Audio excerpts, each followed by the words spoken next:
खुल जा SIM SIM. कहानियों के खजाने से निकली आज की कहानी का नाम है मीठा सेब। चलिए कहानी शुरू करते हैं। रजनी तस्वीरों की कॉपी में रंग भर रही है। सूरज तो पीला होता है ना बेटा, माँ ने कहा।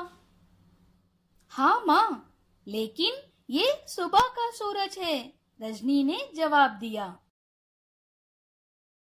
रजनी पत्ते में भूरा रंग भर रही है। पत्तियां तो हरी होती है ना बेटा, माँ ने कहा।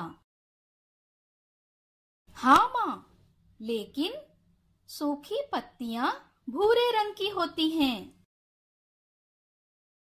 माँ देखो, कितने अच्छे फूल हैं।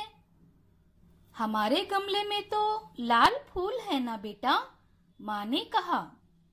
लेकिन स्कूल के गमलों में तो पीले फूल हैं माँ। रजनी ने आसमान में भूरा रंग भरा। आसमान तो नीला होना चाहिए बेटा, माँ ने पूछा। लेकिन रात में आसमान ऐसा ही दिखाई देता है माँ। सेब तो लाल होता है ना, माँ ने पूछा। ये कच्चा सेब है माँ। हरे सेब हमेशा खट्टे होते हैं बेटा, माँ ने कहा। ऐसी भी क्या बात है माँ, लीजिए ये रहा आपके लिए मीठा सेब, रजनी ने कहा।